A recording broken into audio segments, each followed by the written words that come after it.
Welcome to the Spirit of a Badass, where we celebrate stories of courage, hope, and resiliency. I am your host, Alecia Jacobson. Have you been feeling exhausted, disconnected from yourself, or like you're constantly taking care of everyone else while quietly wondering, what about me? If on the outside your life looks fine, but deep down you feel stuck, overwhelmed, or unfulfilled, that's where I come in. I help women stop going through the motions and start creating a life that actually feels like theirs again. Through one-on-one coaching, we work on your habits, mindset, boundaries, routines, and the bigger question of who you are and what you actually want. You don't need another self-help book. You need support, honesty, accountability, and space to figure out what's next. If this sounds like you, click the link in the show notes and book a discovery call with me. You will leave the call with a plan and knowing you don't have to continue to do it all on your own anymore. Hello and welcome to today's episode. I know I always say that I'm super excited for my guests, but today I'm like fangirling here because I have talked about Kyira. You probably don't know her name because I refer to her differently on here, but I have talked about her on here so many different times. I have talked about my journey with her.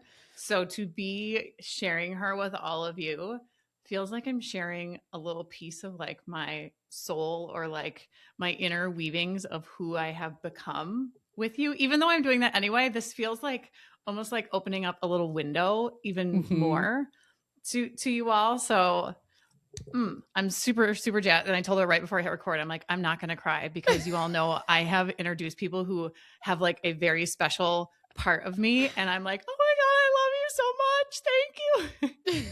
So I am not crying today. I guess I'm not crying in the intro. All right. We'll see what happens later. But at least in the intro, I'm not crying.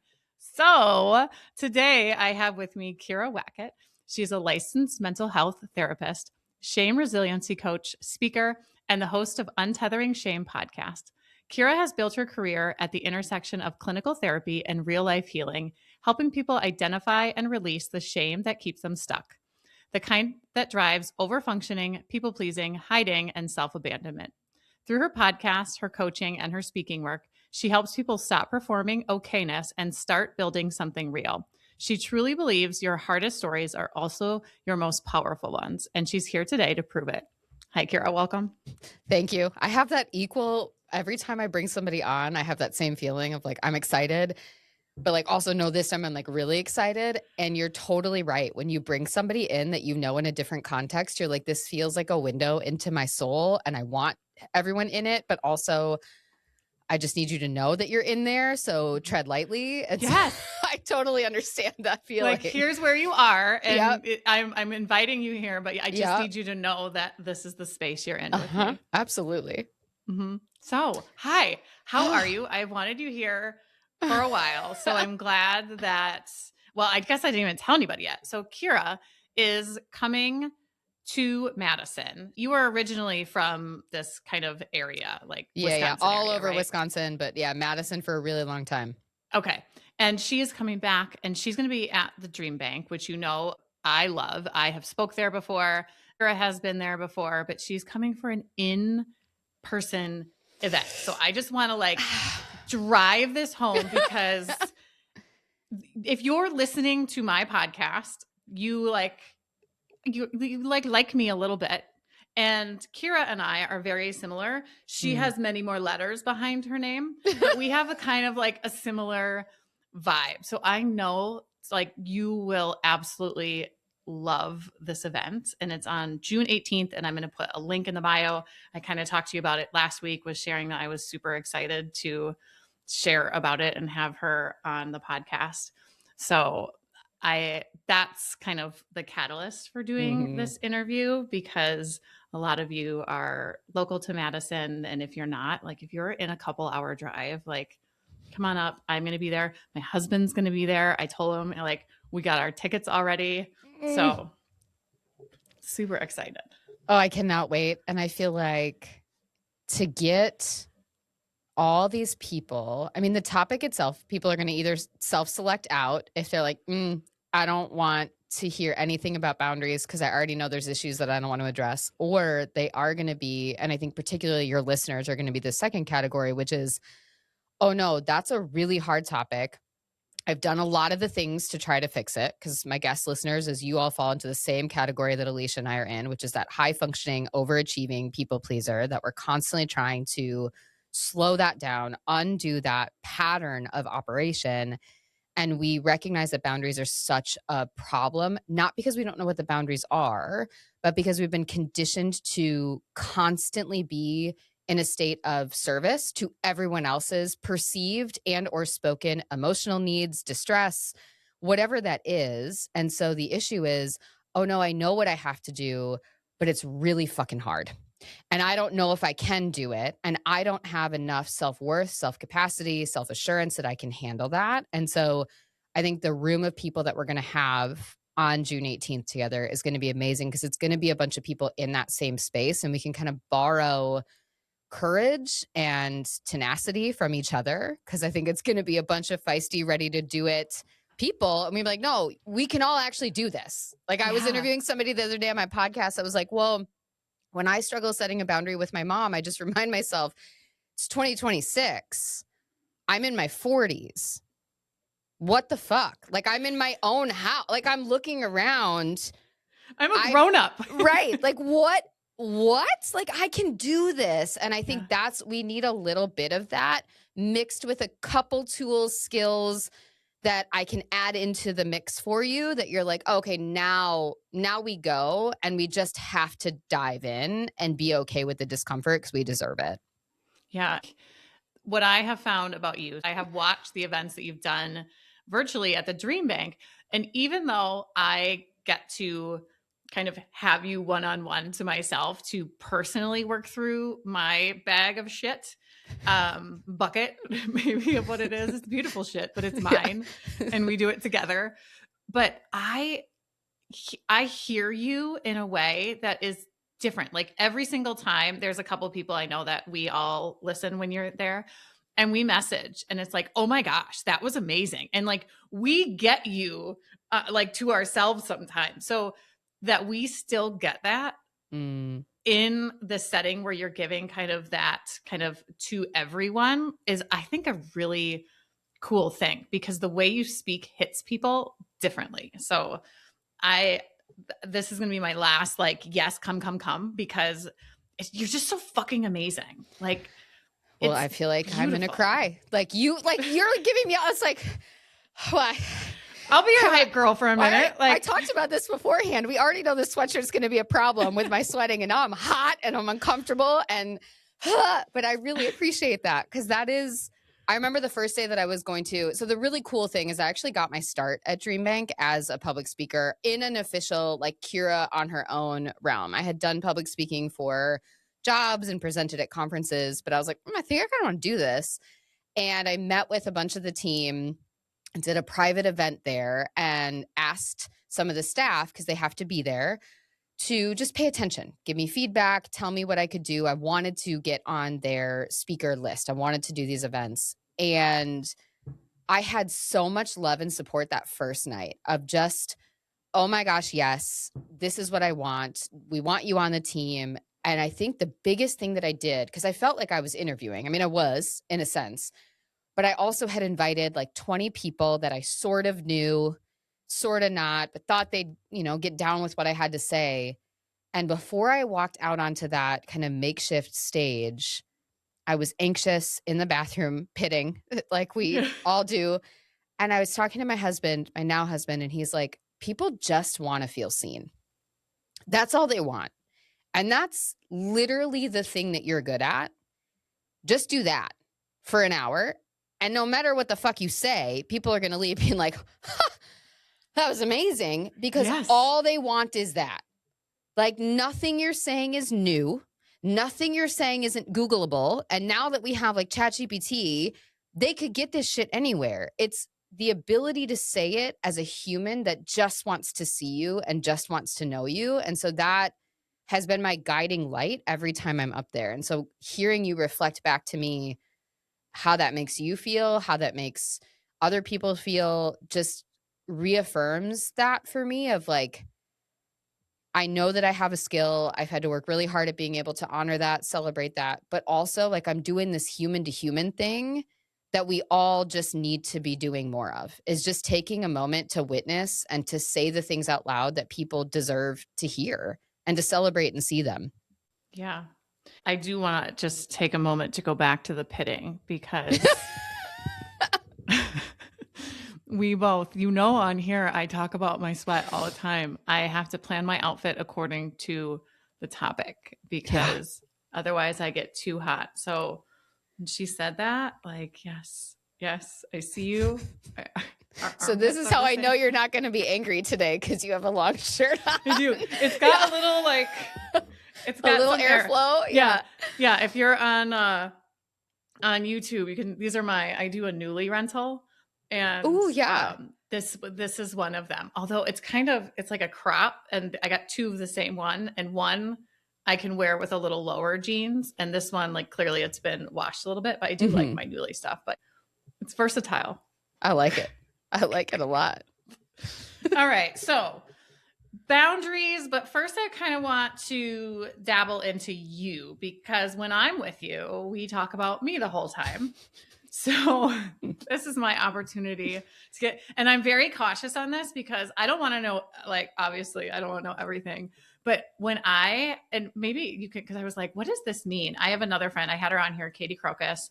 She had a podcast a long time ago and I never actually listened to it and she was talking, I think it was about, like nutrition, macros, kind of things in that. But I didn't listen to it because I wanted to kind of protect her as who she was to me.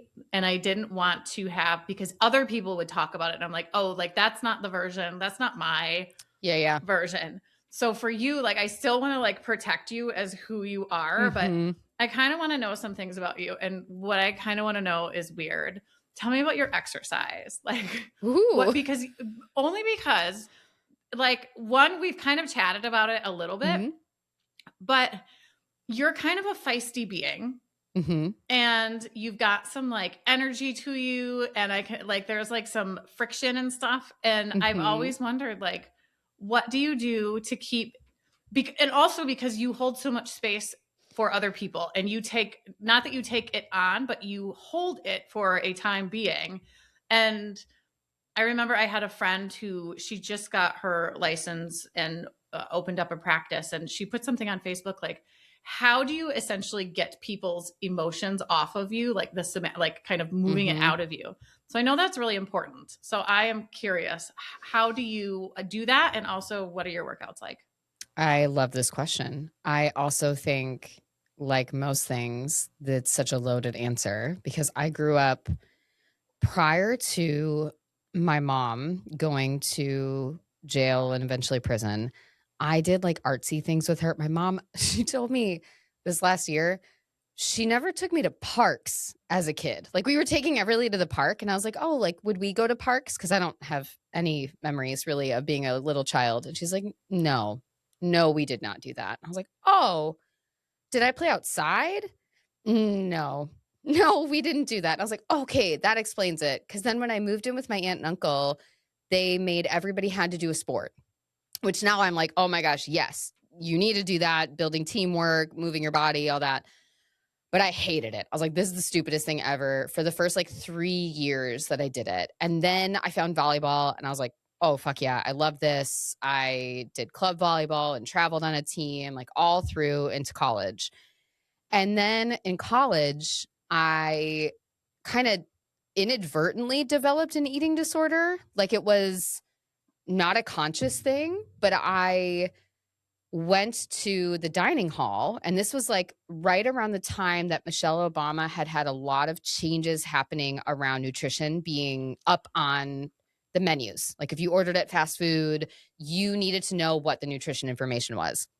So suddenly all this information was there, and I was like, I don't really know what I'm supposed to do with it, but it seems like probably less calories is better than more calories. Sure, I'll do that. And, like, eating all these different things. Well, in high school, I didn't know any different. I hung out with mostly dudes. We ate Wendy's all the time. So naturally my weight started to change, but I wasn't exercising. I was simply walking to class. And then I dropped a bunch of weight, and it was like the world noticed me differently. And my brain was like, oh, I like this. I like that now I'm not just the quote unquote smart and productive one. I'm the thin, smart, productive one that everyone thinks is like disciplined. And I have the attention from guys that I wanted in this different way. And so I think probably from like 20 up until right around 28, 29, I had a really weird relationship with moving my body. Because in my mind, I was like, well, if I just don't eat, my weight will stay down. And exercise feels like a lot of work to get the same outcome. So I think I'm just going to not eat. And then I won't have to do that thing. And I wasn't playing sports anymore, so it wasn't fun in any real way. I did like sand volleyball every once in a while.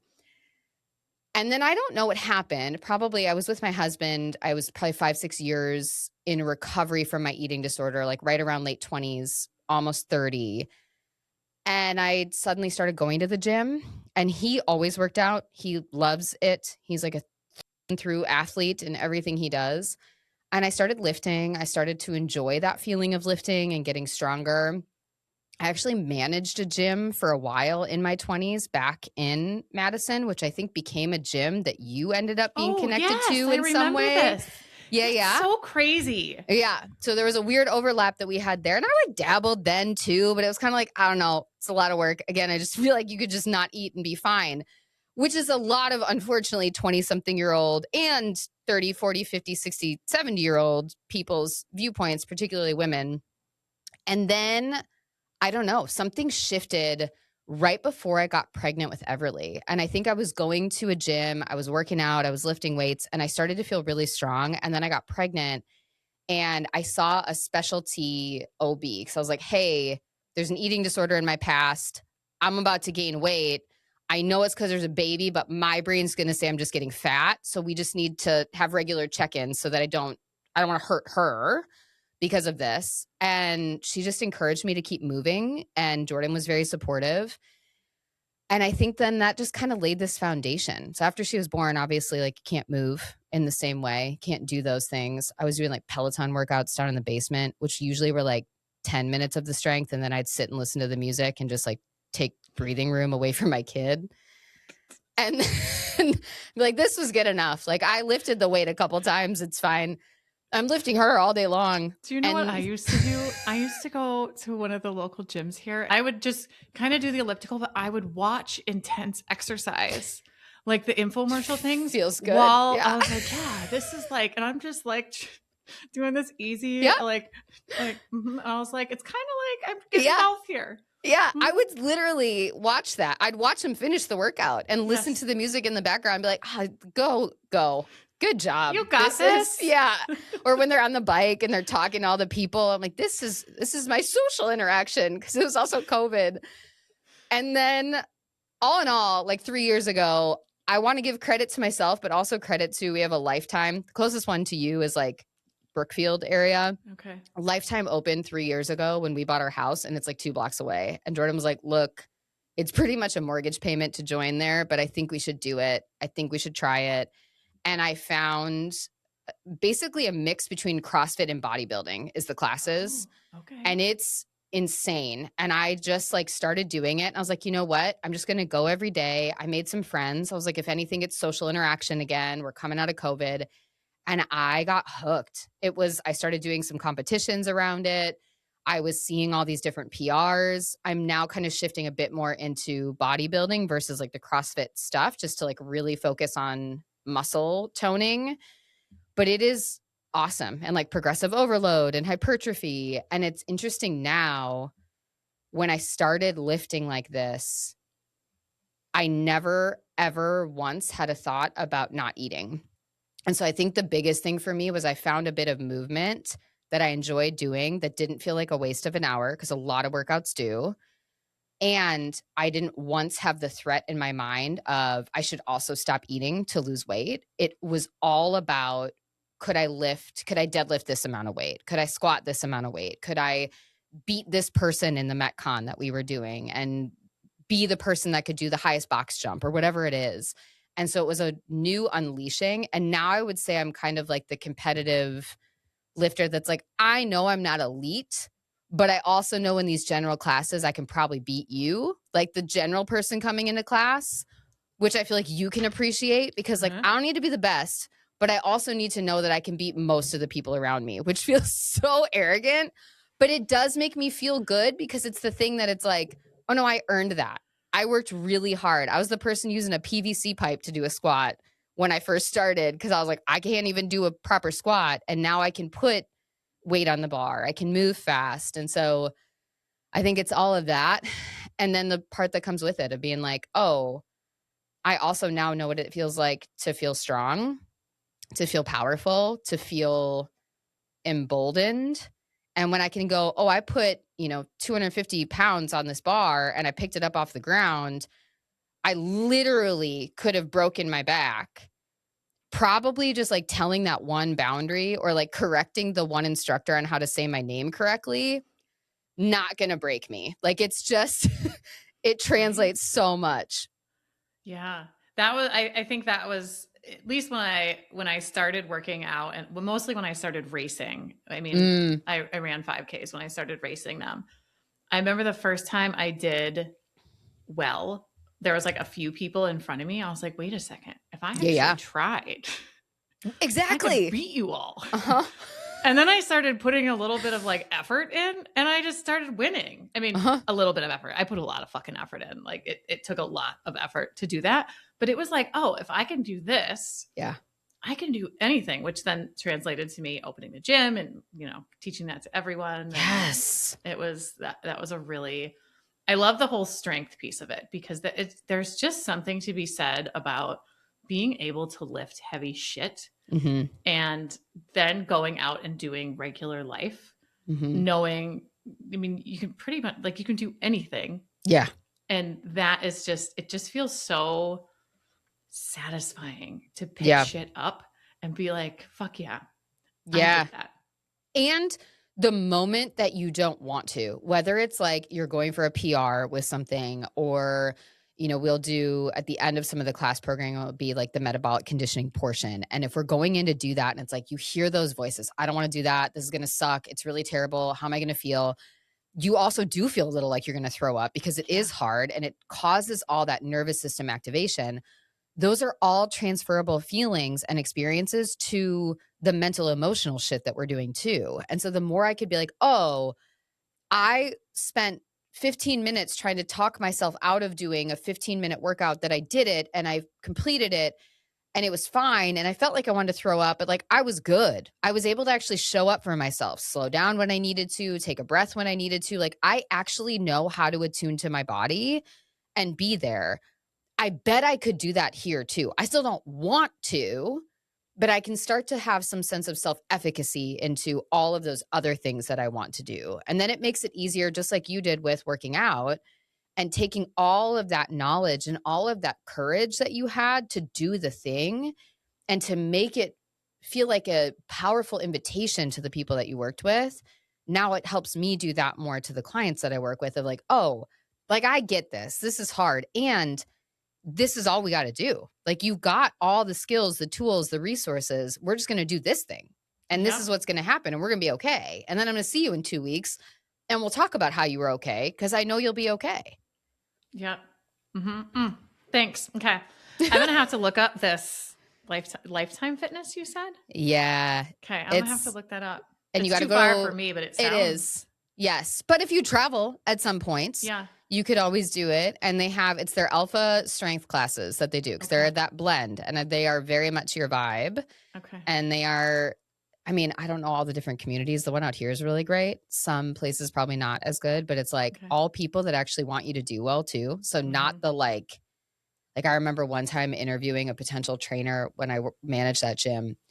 And in the middle of the interview, he like lifted his shirt up to look at his abs in the mirror while he was explaining to me how he would train a client. And I was like, oh, this is uncomfortable. And then you realize that's actually not that uncommon, unfortunately, to what the experience is. And so what I like, at least about how this programming is written, is like, oh no, they're going to get all of you. There's going to be something that every single person can't do at some point. It may not be the same thing as me, but you're going to be humbled and you're going to be empowered at the same time. And to me, when a workout can do that, I think that's that helps put us all back into that place of community where we can still have that healthy competition, where I can still be like, well, yeah, I beat you on this one, but also you're going to beat me next week on this other one because I can't do these things. And that feels really cool. Yeah. Yeah. That's what I'm just now getting in touch again with my kind of more competitive side, because she took a nap a little bit. She needed a little rest. She's just waking rightfully up now from so. her slumber. Yeah. All right. Boundaries. Like, I don't want to get too far into what you're doing, but meaning for the talk, like we're not going to obviously do that here, but how does it show up for when you work with somebody, or what do you normally see? Because a lot of, like you said, a lot of the listeners here, we've been doing this work. We are doing the work, but what does it look like when you see that show up for somebody and kind of problem solving through it with maybe with the more trickier spots in life? Yeah. I mean, I think the biggest thing is that, I know I mentioned this before, most people know the boundaries that they need to set. The interesting thing, though, is if we're being honest, oftentimes the boundaries that we're setting rely on controlling uncontrollable variables. So let's use work for an example, where people will be like, well, here's my boundary. I'm not having any meetings during lunchtime. I'm taking my lunch break. Well, that's great, but that's reliant on nobody inviting you to or schedule a meeting over your lunch break. That's not going to be something that everybody just accepts and understands and never schedules a meeting with you. The actual boundary needs to be followed through with some internal standards around, here's what I expect of myself, here's what I'm going to protect, and how I'm going to present that to other people when my boundary is crossed. So it's, okay, when you get that invite to the lunch meeting, are you just going to be resentful and pissed off and show up at the meeting and be like, I set this boundary and nobody respects it? Well, no, that was never their job. That was your job to say, hey, I'm not going to take meetings during this time. If you need to chat with me, I'm going to be available here. Or to decide what it looks like, when and how to say yes to things so that it still supports you. And so I think a lot of the conversation I have with people is around, we use the control wheel. So getting clear on what's in your control and what's not. How much of what you're doing is setting you up to fail because you're putting somebody else in the seat of responsibility and power over whether or not you feel good about your life design. And I think that reframing is really overwhelming and makes people feel very stuck at first. And then when we can pivot and we can let go of that, of like, hey, your boss might never respect your boundary and constantly invite you to meetings. You could get fired if you say no to lunch meetings. You could get on a performance review plan, whatever it is. But if this is your boundary, how are you going to uphold that? And what are the things that you're going to do to stop being like, well, it's my boss's responsibility or my coworker's responsibility? No, this is actually something that I'm going to communicate, make an ask, but know that I can't control when they ask me. I can control how I show up to that interaction when that happens. Yeah. Okay. My chest got tight when you said that. And I don't even have a regular job. Like there's nobody telling me what to do in the day. And I also think boundaries is sort of like this fun thing right now where it's like the setting of the boundary. But I mean, essentially what you're saying, like the following through is you have to do that. How do you, I mean, my chest got tight thinking of saying, I'm not accepting a lunch meeting, but here's when I'm available. How do you do that in a way that you can kind of not be so activated? And maybe you will, and maybe it's just, you get used to it, like building a muscle, but what does that look like? Because it's, when you say it, it sounds beautiful. Right. And it really does. Yeah. You got to do the shit though. Like, what does it look like? Well, I think a lot of the things that is really fun for me, not so fun for the client to look at, is two components of the boundary, which is standards and expectations. What are the standards that you have for yourself? And then what are the expectations you have of other people? And the reason this is really important is most of us, we have our kind of adult fulfilled self. And then we have our child self who's been conditioned based on whatever we were told as kids and growing up. And even for many of us, decades of conditioning in our lives. Well, oftentimes, if we're getting really honest, the expectations we have of other people is pretty low. The bar is actually real low. I don't expect them to treat me well. I don't expect my friends to ask me questions. I don't expect my friends to put the effort in. I don't expect my friends to remember my birthday or to celebrate me. standards for me, my standard is I'm going to celebrate every birthday. I ask all the questions. I follow up after the hard conversation and I text them to make sure that they feel seen and heard. I follow up again 2 weeks later to make sure if they still have anything else that they can talk about it. Well, your standards and expectations don't match. But what's happening is there's a part of you that has been longing for decades to feel seen, to feel safe. So you start to get pissed off when the reality that you have matches perfectly your standards and expectations. That's why you don't set the boundaries. That's why you don't just not ask questions, not to be punitive, but just like, no, I don't really want to do that. So here's my boundary. I'm not going to give more than I get back right now. I'm going to see what happens. Instead, you keep doing that. You exist on those standards and expectations that are inequitable, that constantly put you in that place of overing. But then that version of you that's longing for connection, love, to feel seen is going, what the fuck? This is bullshit. I have been waiting for 45 years to be told that I'm good enough. What are we doing? And so then you feel that inner turmoil. Well, that part of you is like, leave the friendship. Stop doing it. Why are we putting in all the work? But internal you is still going to be cued by all these stories. And then the way it's going to get even more fucked up is your shame goes, but also remember your values. You want to be a good person and you want to show that you really care and you want people to feel seen. So we can't change this because this is how we do that. And it's that sort of visualization and seeing those three versions of the work and kind of all those influences that make it difficult for people. Once we can tease all that apart, we go, okay, now what do we do? Because there's a lot of needing to sit with those voices and saying, where did those standards and expectations come from? Why did you need to have those standards and expectations? Where was it safer? Where did it serve you? Okay, it doesn't anymore, it seems like. It's actually hurting you. And it's not helping the other people either, because they're just stuck in a feedback loop of not understanding why you're ghosting them when you're resenting them, or you show back up and suddenly you're there again, but you're kind of weird and not really engaging, and they don't know why because you're not telling them. And then over time, you start doing the thing again and they're confused. That's not in service of either side. So how do we flip that? How do we rewrite those things and then understand the difference between shame and actual values? Because those are two different things. And then put all of that into play as the adult self that actually says, hey, younger me, what did you need? Because older me can give that to you now. Because I've done all the work around these pieces. I've seen all these things. I am actually clear on what I value. This is now how I want to shift the way I'm showing up in my friendships, my job, whatever it might be. We have been working together for 3 years. We are still doing this. I've been doing the work on my own for over 10 years. I am still doing this. It. Yeah. I just want to make that clear because it's like, oh, just set some boundaries. And like, this is some deep shit. Like this is like going in and like you said, like 3 separate things, but then sometimes you get in there and then you're in one of the things and it turns into 10 things and you're like, so much. Yes. So much. And it's okay. So when you're saying this, I'm like, oh my gosh, that's me. That's me. And I know you're not talking like these are things that you've just seen. And a lot of the things we haven't even talked about. And I'm like, oh yeah. The weird thing where you show up and you're all awkward and weird again, and they're probably confused. Mm-hmm. I had a friend message me the other day and she's like, hey, just checking in. You've kind of checked out for a while. And I like, she knows now that I ghost when I'm kind of putting myself back together. And she's like, I just need to make sure you're okay. And I was like, first of all, I feel so seen that you have recognized this fucked up pattern that I have. And also it's a fucked up pattern that I have had for probably 40 years. And I just had the opportunity to be in community with women a couple weeks ago. And someone else was saying a very similar story. And you could kind of see everyone like, oh, yeah.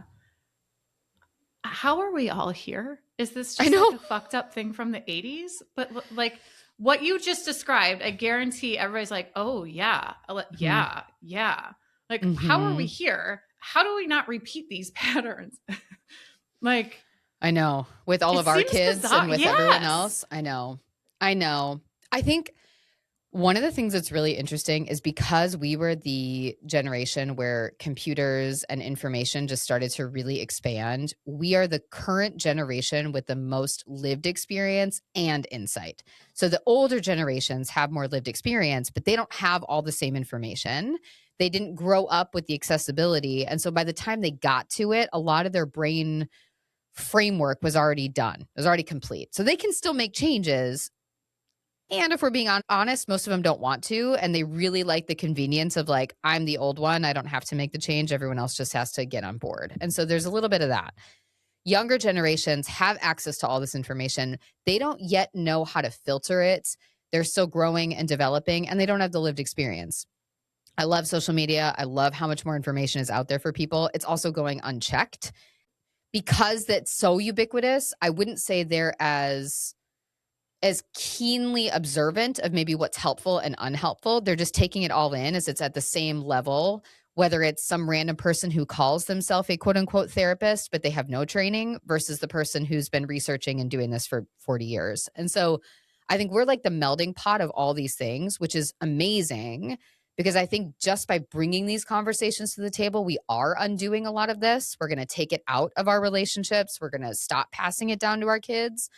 But I also think it makes it feel like it's the highest burden because we're holding this at both ends and we don't quite know what to do about it. And now we're trying to reconcile how to have relationships with our parents and the older figures in our lives that we have pain and resentment and longing that we have been burying for decades, but they're still around and we don't know what to do with that. And we are under the communal pressure of like, but they could die any day. And what about this? And you should just be the bigger person. And we're like, fuck that. I'm sick of being the bigger person. I've been doing that since I was 5.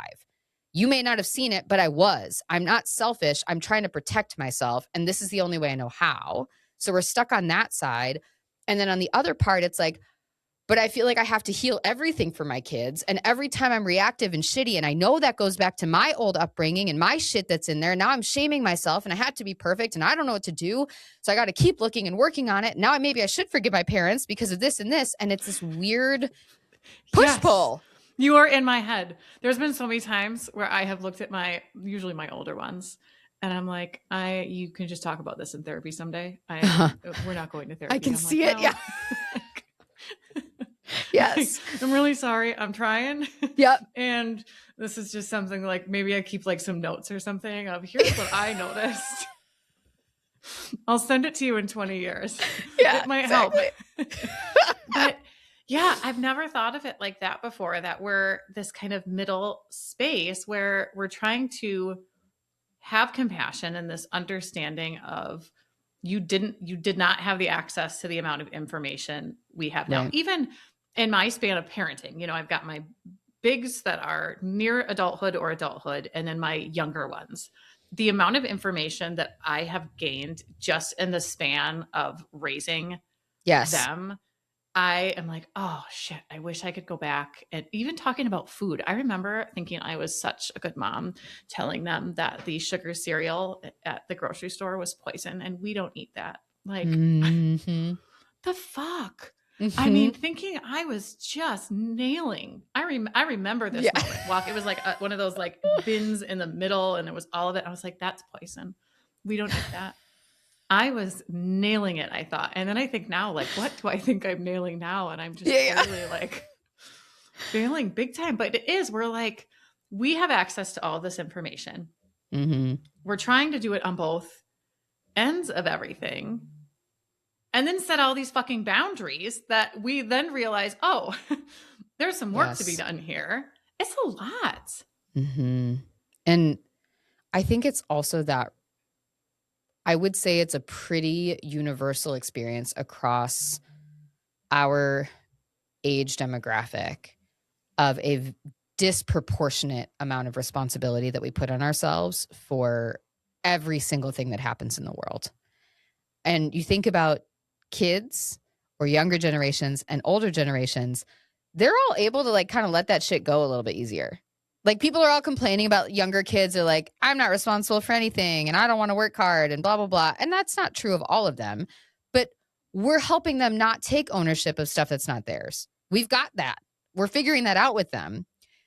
Our parents and our grandparents, they're like I did the best I could. And look at this. And you were fine. And they're so busy defending what they've done because that's all they knew and they don't have any other tools. And so they're kind of like, well, fuck it. You were fine. In my day, we put you in the car and, in a bucket and put the seatbelt on. Like, you didn't need a car seat. It wasn't that big of a deal. It's not that serious. And so we're, I think, charging ourselves with such a ridiculous amount of responsibility. I remember getting those stupid, it's not stupid, there's theory and I get it, but like, man, new moms, especially during COVID, did not need this jammed down our throat of like book rotations and toy rotations and how many colors should be available and how many toys should be seen by your child at one time and how often you're supposed to rotate these things and what it's supposed to look like. And I was like, what the fuck? Can't I just have a bin of books? Why does it have to be set up this way? Like, can't she just have access to the toys and I just don't have too many, but I'm supposed to rotate them and I'm supposed to make sure that she only has these toys and only so many colors because it's too overwhelming for her? Like, what? And I remember seeing these things just being like, I'm a terrible mom. I'm a terrible mom. I had a client one time where I had a full session with her about how she's not a bad mom because she bought Go-Gurts for her kids instead of making homemade yogurt. Like, we are not putting an equal amount of responsibility on ourselves as we are to everybody else. And that's probably true if we're being honest and we look at the contracts that we have with our friends, with our partners, with our parents, with our kids, with our coworkers, our bosses. I would be willing to bet with 99% confidence that it is a ubiquitous answer across the board. We've taken a disproportionate responsibility of the workload and the responsibility, and that is all a result of undiagnosed, unresolved, whatever you want to say, shame. That's just sitting under the surface. Nothing about your boundaries is going to change until you deal with that part. Your boundaries don't mean shit if underneath you still think, but I'm supposed to be doing this or I'm a bad person. Yeah. Well, when we first started working together, I didn't think I had any shame, like none at all. And I've been in therapy since I was 5. Like, I'm good. And I love therapy. My walking friend, she asked me, she's like, do you look forward to therapy? I'm like, oh yeah, it's like the best part of my day. Like, I love it. Mm-hmm. Even when it's hard, I love it. And when we first started together, it's because Joe and I wanted to fart. Fight. Tell me more. Oh, I had gas. No, I wanted to fight better. Uh-huh. Oh, now I'm hot. Now I'm very hot and red. I was like, oh, like our arguments are just, they're not good. And it would take days. We just talked about this. Mm-hmm. You and I did. You all weren't there. Yeah. This was earlier this week. And I made a goal. I think this was 2023 for that year. My goal was to fight better and kind of undo all this. And within the first quarter, I was like, okay, I need help. Mm-hmm. This is not happening on my own. And then I started with you and I did have some shame there. Uh-huh. I did have all this stuff. I mean, like the untethered, that it was like a ball of this yarn that just was like tangled up. And like I said, I've been at this a long bit here. Mm-hmm. I am seasoned. But it was wild to me. And it is. And I'm still, I think we're always a work in progress, but also sometimes it's good to rest and not be there's that, like, how do you hold both spaces of getting the shit done because we don't want to continue what it is, and also honoring we don't have to do everything all the time and heal and this and that. And it's like, I like it, but not everybody. Some people are like, that it's a lot. Like, just be.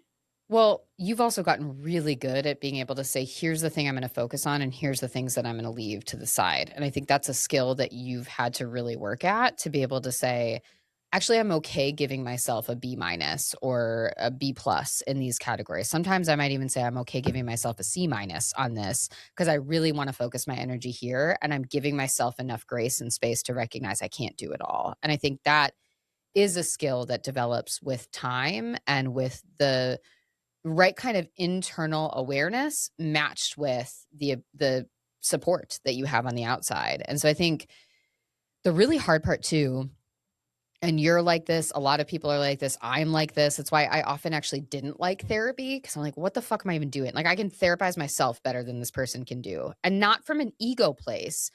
But what I didn't realize is that those of us that are high functioning people pleasers, we're very good at talking through things in a way that focuses back on the other person. And whether that person has a bunch of letters after their name or not, they're still a human. They still at their core want to be seen. They want to feel held. So if you keep doing it, eventually they're going to break and you're going to suddenly be their therapist in the room, whether you want to or not. They're also not necessarily going to know how to cut. Like, you need to find a really strong person that is able to come in when you have your crisis of the week and now you're complaining about this, you're complaining about this, or you're jumping all over. You need someone that comes in that says, hey, I see this. I recognize it. I'm going to put that over here because we're still working on this other thing. And right now, we're going to love ourselves enough to not keep hopping, because your hopping is a means of avoidance and it's all in shame. And then you're going to keep shitting on yourself for none of these things getting better. And we're just going to play whack-a-mole. And then you're going to resent me because we didn't make any changes, because I'm not pushing you and you don't really know where to go. And then you're just going to leave and do this over and over. And so it doesn't have to be, I would say I'm pretty blunt and pretty, I don't know, maybe forceful in the way that I communicate. There are soft-spoken therapists or other coaches, whatever, that can do the same thing. But I think I didn't realize just how much we need somebody with that skill when we have that kind of brain to say, oh, hold up. Actually, you want action and we need to sit in insight because you're trying to avoid the feelings. You're trying to put a Band-Aid on it. Or, oh, I see you. I see you problem hopping. We're going to come back here. Or, oh, let's come back to that control wheel.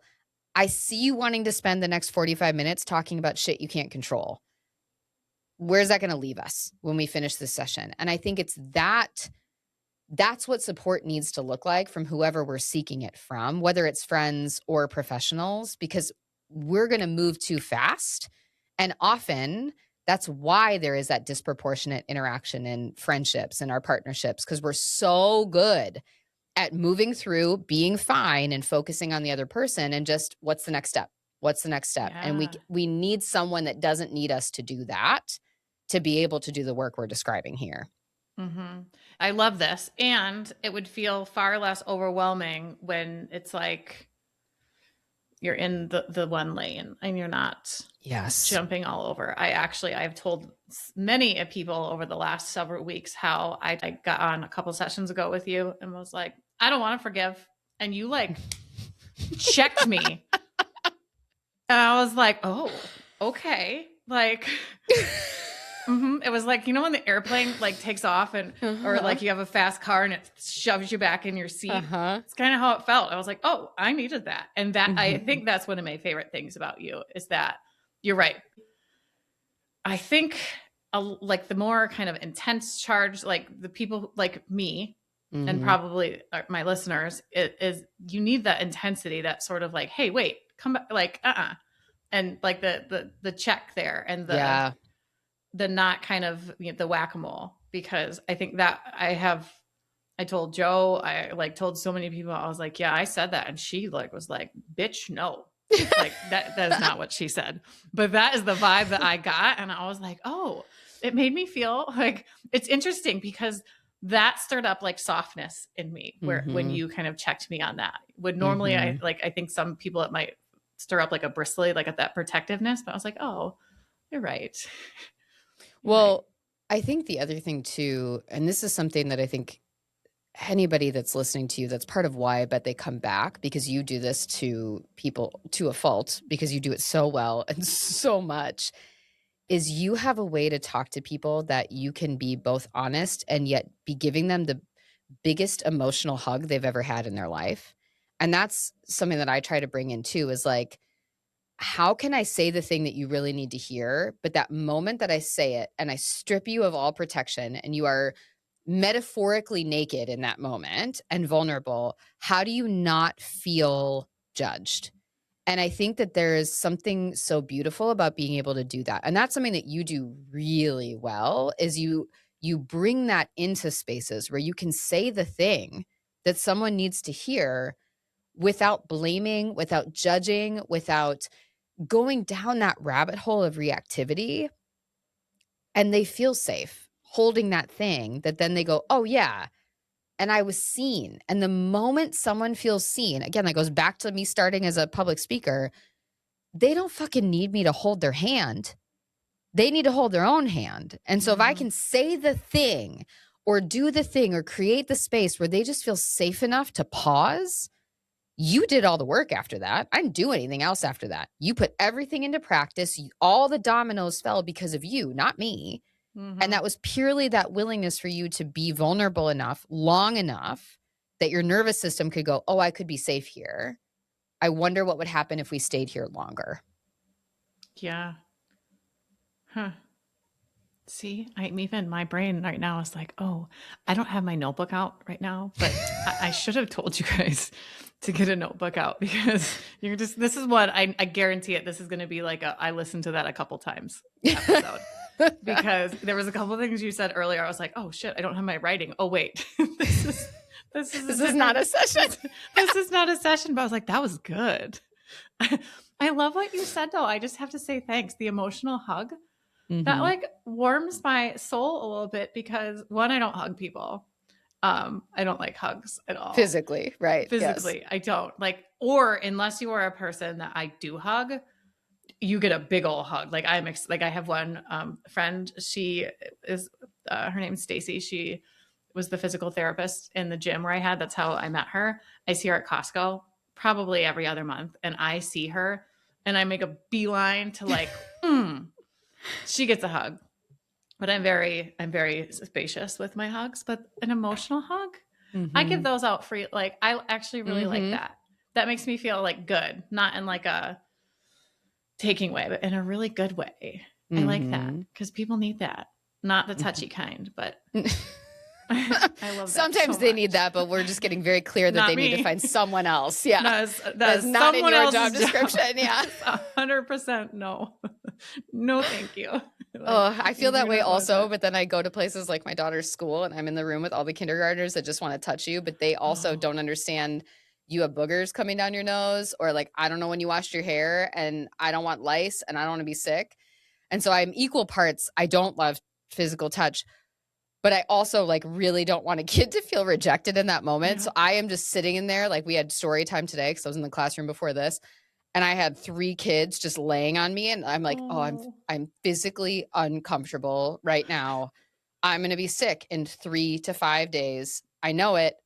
And their hands are probably sticky. They haven't even had lunch yet, but I guarantee my white sweatshirts that I have on is going to be destroyed. It's going to happen. But like, you just hold it. And so I am with you in that. I'll probably more willingly give it sounds like, than you would want to, but I think the emotional hugs are nice. And often I think it's what people need more than the physical touch. Like physical touch, just like holding your hand, putting your hand on their back, that can do it too. But it's like the moment, I mean, we felt it.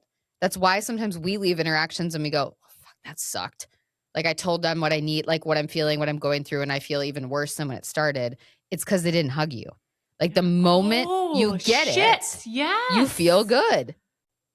You just unlock something in me, because there are some people where I leave the interaction and I got an emotional hug from them. And there's other ones where I'm like, oh, I mean, okay, but there was no emotional hug. No, when I don't get it, like if I'm talking to Jordan, it's hit or miss. I mean, he also, listeners, he's an emergency medicine physician that works night shifts, overnight shifts. So like he's half the time like not fully awake when he's awake, but I don't necessarily know that social emotionally. Logically, I do. I don't bring it to all parts of me. So sometimes I'm like wanting to talk to him about something because I haven't seen him in 4 days, and it's 7:30 in the morning and he just got home from an overnight shift, and I don't think he even knows what room he's in, but I'll talk to him and like he can't give me anything, and I'll be like, oh, I can see this right now. I'm not going to get a hug right now. I have to stop talking to him because he can't give it to me in this moment. And then there are times where maybe he is rested, or like friends of mine where I can just, they're not giving it to me, but I know they're able to. And I've actually used that language. I need an emotional hug right now. What that would look like is you telling me you see me, You understand where I'm coming from. I actually don't want advice, and I don't want you to tell me it's going to be okay. I just want you to hug me and be like, yeah, that fucking sucks. Or like, I would totally feel that way. Or gosh, it sounds really hard. Like, that's all I need. Yeah. And Do then you I'm actually good. use that language with friends? Because Yeah. I think that would be really, sometimes I think I do, but I've never had anybody tell me, and maybe they haven't had to, but in general, I don't know that women specifically use that language of directly asking for what they need from the interaction. Yeah. I think that would I be really do. valuable. The only reason I started doing it is I had too many friendships that were ending out of basically me giving everything, them giving nothing, me getting resentful and then breaking and then not articulating what I needed and then slowly ghosting them and Oh, you're or the like same. having a blow up. Yeah, 100%. And being like, this Hey doesn't there. feel good. Like, it's probably a problem that like half the people that are in my wedding photo, Yes. I look back at and go, oh, that wasn't friendship. I was just all of their therapists. Like That that's has not to be good. hard. I mean, just with the nature of who you are and what you do, I can see why that would be sort of, you'd kind of just fall into that. Yeah, but I got better at it. And now, I mean, it's interesting because I attract clients that are like me. And so, you know, when you and I have interactions, I mean, my job is to focus on whatever we're talking about. Like you said, our job is to talk about you, 90% of that. Like we'll have back and forth, but that is my job if I'm doing those things.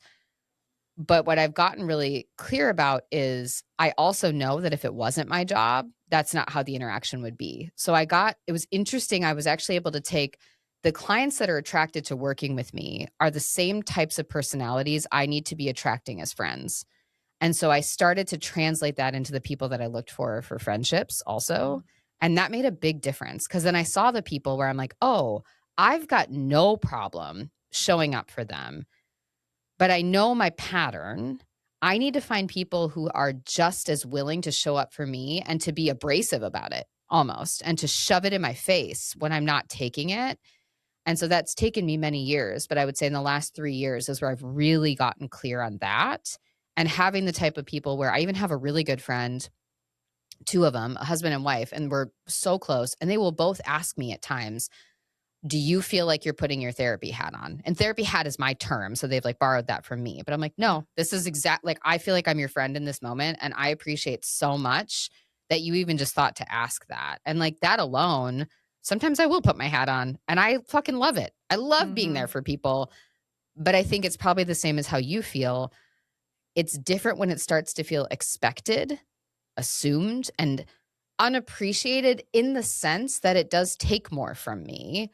So at some point, I need that to be returned, not necessarily in that interaction, but I need to know that when I can't give it, you can give it to me. And I think once you get clear on that, it does make a big difference. Yeah. And I think going back to when I said, like, I noticed kind of when I was in community with women, everybody was kind of like, yes, that I think a lot of us have been like mine again 3 years ago, just like you said, that was about Right. my time.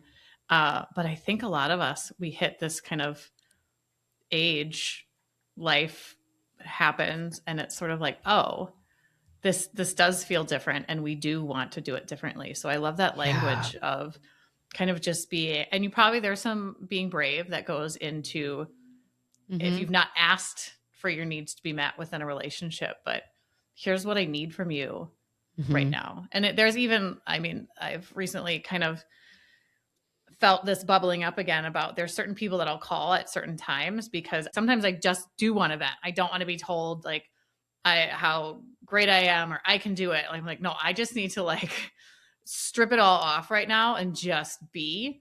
But I don't think I've articulated like, hey, I just need this right now. People have picked up on it, I think, over the course, like my friend who was like, hey, you've been MIA for a little bit, just checking in on you. Like she has picked up on that. And I think she really sees me. But I think that's a neat thing to do and a gift to give yourself and your friendships. Yeah. And I feel like it perfectly wraps back up into when we talk about standards and expectations. Because I remember having a conversation with my therapist at one point around, I was so annoyed because I don't even remember what had happened. But I like started trying to make Jordan's dentist appointment. And I just was like bitching to her about how like I make all the appointments and I do all these things. And something else came up. I can't remember what it was. And it was like, to the effect of, I shouldn't have to ask for whatever the other thing it was I was bitching about. So 1, I'm doing all the things for him and I'm resentful that he's not doing it. 2, I shouldn't have to ask for this thing. And she said 2 things that made me both want to throat punch her and hug her at the same time.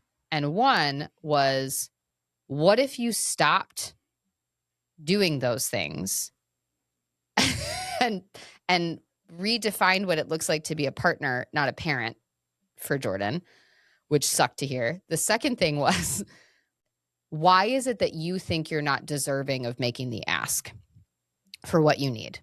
That doesn't tell me anything about him. That tells me everything about you. And I was like, well, fuck you, which I didn't want to hear either of those things. 1, don't tell me that I'm parenting my partner because I just feel like a moron, which is 100% what I was doing. Like I was fucking packing his lunches, which like sometimes I do because it's kind and he's working overnights and I want to pack his snacks and help things. Like that can be a place of love, not when it gets to a place of like, this is what I have to do and this is my obligation. Also, he's a grown ass man. He can make his own dentist appointment. And if he doesn't go for a year or 2, that's on him, not on me. He didn't ask me to do it. That was unwanted help that I gave to him because I assumed that that was supposed to be my responsibility. And then that other piece of making the ask, if we go back to standards and expectations, most of us also have these really weird, messed up standards and expectations around that too. And this is where boundaries come into play. We somehow expect people to know everything that we need without ever articulating it. And the reason why, because we have a standard for ourselves that we are supposed to know what everybody else needs at all times. That it comes from a place of shame. I'm supposed to know what everybody needs. I'm supposed to anticipate everything for everybody else. Because we fucking do that all day long. Exactly. Yes. Exactly. So then it becomes this expectation. So when they can't, well, what the fuck? But the reality is that was never yours to do. You were never supposed to develop that skill. That came from a survival place, from an unhealthy attachment style, from all sorts of conditional love and things that we don't have time to get into right now, but things we can talk about on June 18th. Yeah. And then you project that.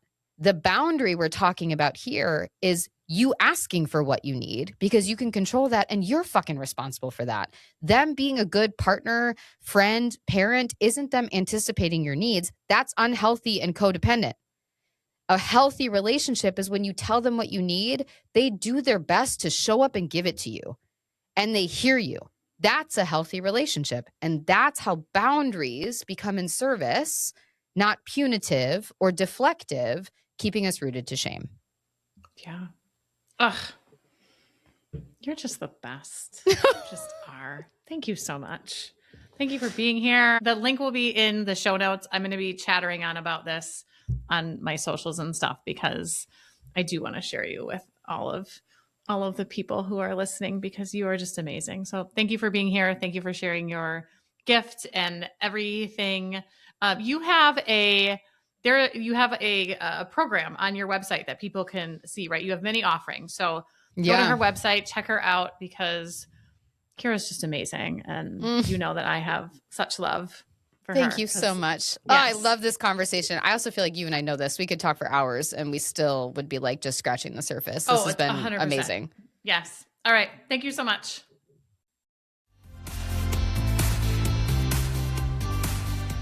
Spirit of a Badass is a Lit Path Studios podcast and is produced by Jamie Gale and Alecia Jacobson. Music by Shane Ivers. We'll be back with another inspiring interview. Until then, keep your spirits high and your energy badass.